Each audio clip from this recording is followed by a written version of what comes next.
Thanks for downloading the Mackay interview. My newest guest is Ambassador Mme. Marie-Thérèse Pictet-Althann.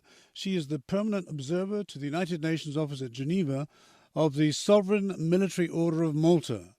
Its motto being Defense of the Faith and Assistance to the Poor, we talk about the history of this ancient Catholic order, this sovereign entity, dating back to 1048 in Jerusalem, and the good humanitarian work it does today around the world.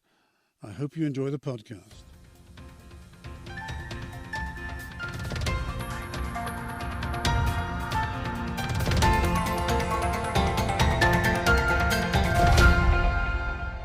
Hello, everyone.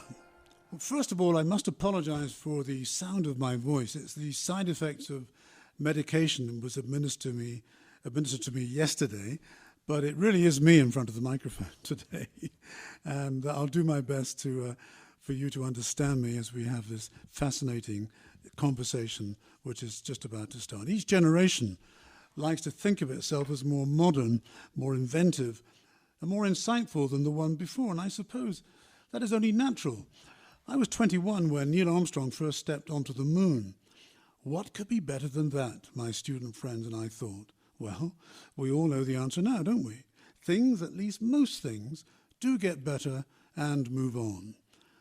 But today I'm going to look back over centuries, quite literally centuries, about a millennium, in fact, to something lasting, which was founded to do good, to help the needy and those in distress, and is still doing that to this day.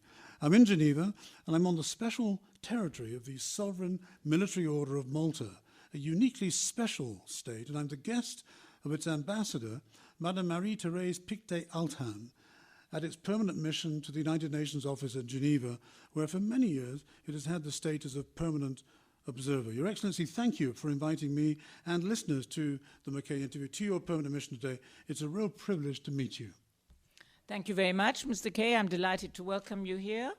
As you said, the Order of Malta is a rather special institution, so I'll be happy to explain that to your listeners, and I look forward to discussing this with you now. Thank you. Ambassador, I'm not embarrassed so easily as I get older, but I was embarrassed when the mutual friend who introduced us asked me what I knew about the Sovereign Military Order of Malta.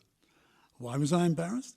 Because I'm of the pre-Vatican II generation, raised in England as a Roman Catholic, and nephew of a Jamaican Jesuit priest. I should have known about it. Now I have the chance to redeem myself and learn about this unique and historic institution thanks to meeting you. Ambassador, please tell me, what is the Sovereign Military Order's history? I gave a shortened version of its name, but what is its full name? What does it do? Where does it do it? For example, in today's prominent war zones, trouble spots like the Ukraine, Yemen, Ethiopia, Myanmar, Syria, Congo. I'm just curious to know more about it. Well, first of all, you asked the full name.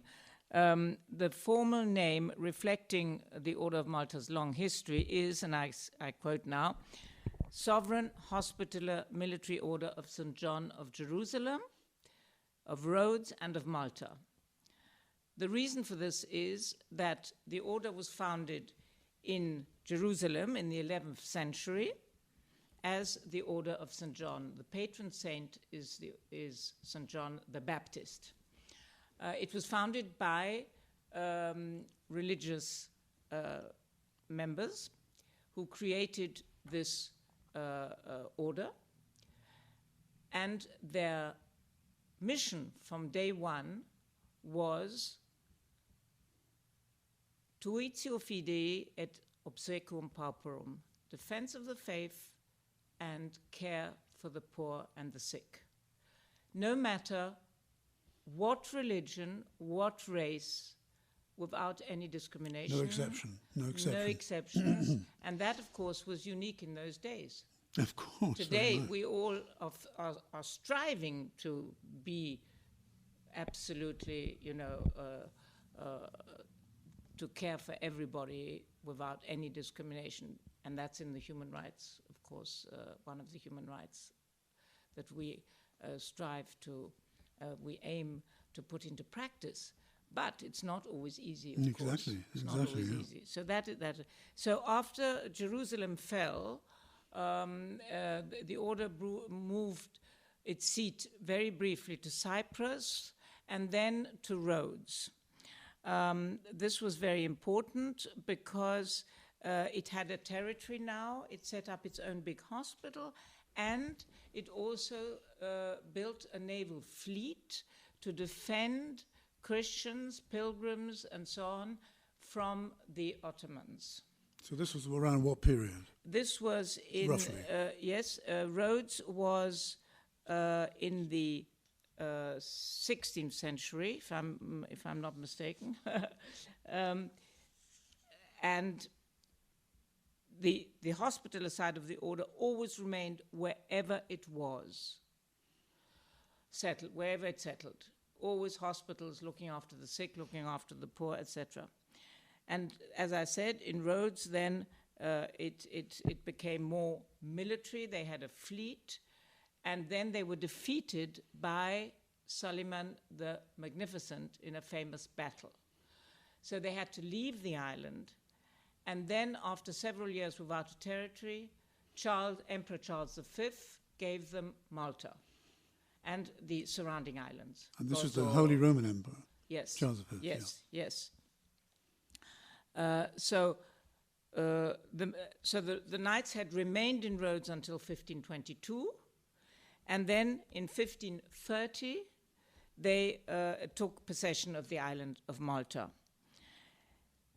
And on that occasion, it was agreed that the order would remain neutral in any war between Christian nations. So they could only defend the faith against, but not take up arms against other Christians. Sure.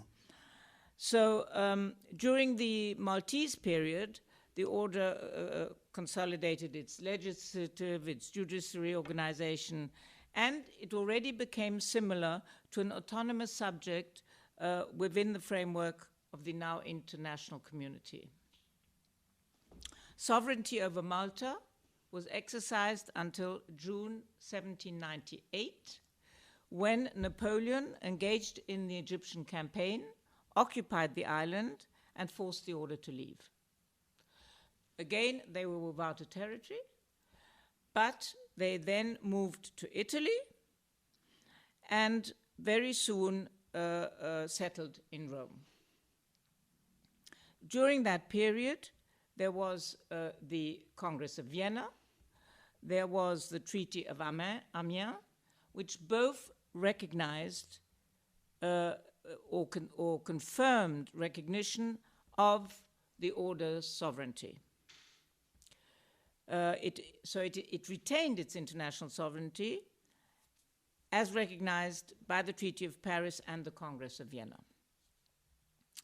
Now, this new situation, without a territory, without a population, could, of course, have been the end of the order. Exactly. The end of the order. You've got me on the edge of my seat here. Just to tell me briefly as you can what happened.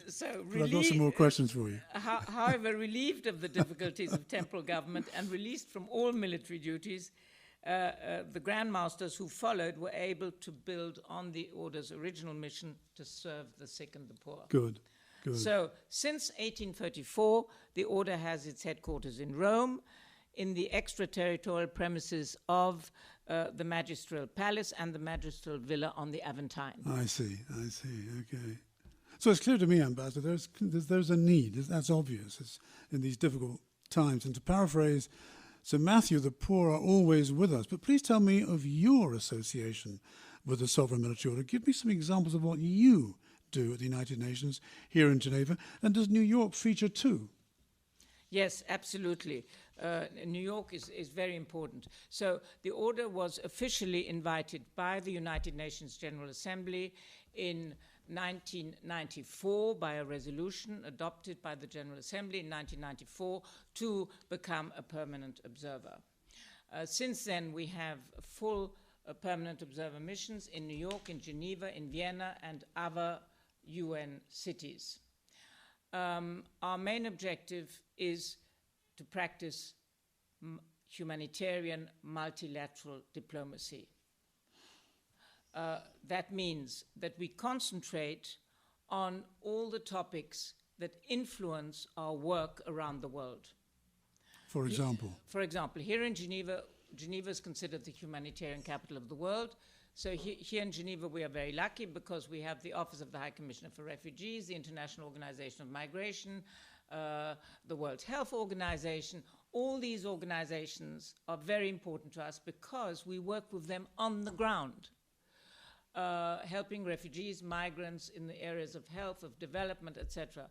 So that is our role here at the mission, is to ensure cooperation with all these organizations, to follow their work, to bring in our expertise to the discussions, and in that sense, to be part of the international humanitarian architecture. And that's appreciated by big organizations like the Red Cross and Médecins Sans Frontières. They really value having you there. No, Médecins Sans Frontières is an NGO. That's different. That's different, quite different. Yes, we work with NGOs on the ground. I see. All kinds of NGOs. So that's quite You're normal. working with governments. But here we are working with the organizations which are the members of which are governments. I see. Okay, I understand. The UN has the UN's members are only governments. I understand. Then we have observers like us, like the Holy See, like the African Union, the intergovernmental organizations. Sure. Okay. But we work with all these people, all these institutions. Ambassador, explain, one thing that fascinates me, explain how could you be a sovereign state without a territory? I mean, do you issue stamps and passports? And do you have your own currency as well? And are there more diplomats like you in other countries? Well, the Order of Malta occupies a very special place in international law.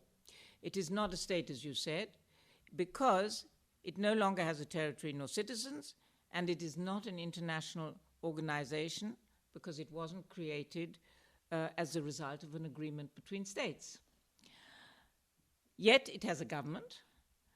It has the capacity to enter into relations with states, and it is for this reason that the sovereignty of the order has known no interruption in spite of the loss of its territories of Rhodes and Malta. And you have passports too? And so, yes, we have passports, stamps, we even have coins, but they're for collecting. You can't use them to pay anything, I don't think.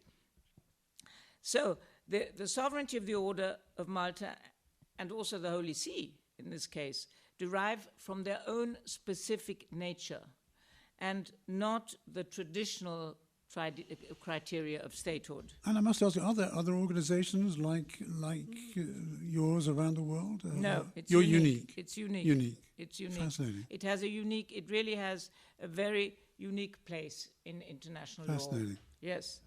And so today, the order is considered a sovereign entity under international law as it has diplomatic relations with 112 states, plus the European Union, permanent observer status at the United Nations, and many of its agencies, as well as other intergovernmental and international organizations.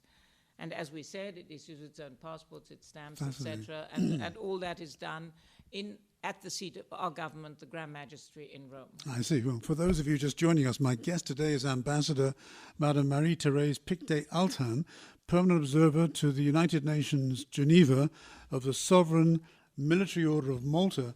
And we're talking about this historic sovereign state. Now, Ambassador, how is the Sovereign Military Order funded and how is it led? So it's very, very decentralized.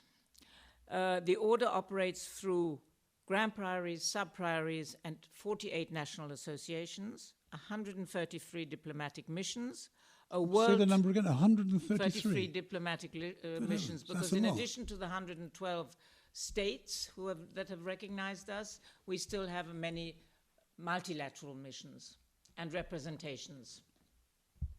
With some states, we don't have full diplomatic relations, but we have delegations or representatives. Then we have a worldwide relief agency called Malteser International, which is in charge of all emergency relief around the world. And we have 33 national relief corps, as well as numerous hospitals, medical centers, and specialist foundations. We have 13,500 members worldwide, knights and dames of the order, chaplains. Then we have nearly 100,000 trained volunteers and 42,000 employees, most of them medical staff, medical personnel, etc. So the general budget of all that is around $2.3 billion. And who pays for that? So as it is very decentralized, each national entity has its own budget, its own projects, and has to do its own fundraising. I see, okay. Then we have our International Relief Agency, which is Maltese International. Its revenue sources come from public sector grants, like, for example, the European Union, which has the biggest humanitarian budget, Germany, for example, the United States, then the United Nations. When we work on the ground with, for example, the High Commissioner for Refugees, IOM, or the World Health Organization, of course, the projects are sometimes funded by both, etc. So then we have donations, foundations, and also NGOs contribute. A whole range of possibilities. Yes, NGOs also contribute to Maltese International's activities. And then, of course, the Order's government in Rome has also very different sources of financing, such as the revenue from the Order's remaining territories and properties in Italy. Then we have contributions from all the Order's members to the government in Rome. And these are not necessarily religious. They are lay people and religious people. In the government? As the membership. Oh, the membership. There are only 40 religious members in the order, and out of the 13,500, all the others are lay. So it's very small. Very small. I see. Very small. Yes, yes. It used to be only religious member when the order was founded. Sure. And now yes. And how is it led? I mean, so we have. It must have somebody in charge. The Grand Master. Yeah. The Grand Master is the head of the order. Now the constitution has just changed, so I'm not quite sure what the future will be, but the Grand Chancellor, the Grand Master up to now, was elected by religious members, presidents of national associations, who they had been elected by their members. So it was a democratic process. And then there is the Sovereign Council.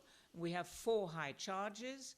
The Grand Commander in charge of religious affairs, the Grand Chancellor, who is the head of the Executive, Foreign Minister, the Grand Hospitaller, who is in charge of all our humanitarian activities in 120 countries, and then the Receiver of the Common Treasure, who is our Minister of Finance. Those are the 4 high charges, and they again are elected for up to now it was a 4-year period. So that is how and they come from all over the world. For example, to give you an example, the outgoing government, the Grand Commander was Portuguese. First of all, the last Grand Master was Italian, but he died sadly. Then the Grand Commander Portuguese, the Grand Chancellor German, the Grand Hospitaller was French, and the Receiver of the Common Treasure was Hungarian. So it's very international. Yeah. It has been very international until now. And you just mentioned very briefly there's a new constitution. What is the significance of Pope Francis' very recent promulgation of the new constitution? I read that Cardinal Silvano Tomasi, a guest on this show back in 2015, when he was the permanent observer of the Holy See to the UN Geneva, has been appointed in charge by Pope Francis. How will the new constitution improve people's lives? What difference will it make? Well, every government has from time to time changes in their constitution. The order's strength is probably that it has always adapted through the centuries to modern times, to the present time, and that is very important. That is probably one of the reasons it has survived so well. It has survived exile, persecution, military defeats, loss of territory. There have been lots of difficult situations. Now, since the Second World War, there have been a number of changes in the Constitution, 1953, 1961, 1997. As for the Order's new constitution promulgated on Saturday, the present head of the Order said, and I quote, "The Pope has determined a path forward that promises to ensure the Order's future, both as a religious institute and a sovereign entity," unquote. So obviously the hope is that this new constitution will not only continue to help us carry out our very important humanitarian work around the world, but also to streamline perhaps the organization, the institution. You know, I can't say more because it only exists in Italian at the moment. It's just a few days old. It's only, yeah, and I haven't seen No, it's not a problem. I was just curious because I saw Silvano Tomasi's name in it. Cardinal Tomasi is a long-time friend because he spent nearly 13 years here in Geneva as Nuncio, and we were not only colleagues, but we worked very closely together. I learned a lot from him, and we created the Foundation Caritas in Veritate together to help our two missions with expertise in a number of fields when we work with the international organizations. So I have the highest respect for him, and I wish him well. I have another particular question for you, Ambassador. The Sovereign Military Order has a noble and aristocratic origins. You yourself come from an aristocratic Austrian background and married into one of Geneva and Switzerland's great families, I read. But what of nowadays? How exclusive is it in terms of its aristocratic connections? Well, the new constitution has also apparently brings a number of changes in that area. Formerly, the Grand Master had to be of a noble family, and also several high charges. And there are different classes in the order, and according to that, according to the nobility of your family, you were in different classes in the order. Or no nobility. We have the majority of our members are simple knights and dames. So the majority of I see. Okay. Yes, but this I understand is now changing, and the advantage is that these changes will also allow the Grand Master and other top posts to be selected from among all professed knights, all religious knights, and not simply from among the nobility. And that, I think, is very important. I believe Cardinal Tomasi said in an interview that the nobility side was, he didn't say out of date, but he said was no longer of that importance. And he's quite right. I can understand that, yeah, he's sure. Quite right. Because the result is if you're too restricted, you don't find the best people to take the important posts. Absolutely, yeah. And so I think that is an important point, and I'm sure everybody agrees with that. I don't believe that anybody in the order is against that. Times change. Yeah, times change, and we have to adapt, and that is the strength of the order. It has always adapted. Ambassador, we're almost at the end of our fascinating conversation. One last question for you. Is the Sovereign Military Order essentially reactive, or do you have a long-term plan, a long-term vision? Or are you, in a way, sitting there, and I don't mean this literally, waiting for something to happen, as there's always something happening anyway in some trouble spot? How do you plan? So we have, let's say there are two aspects to your question.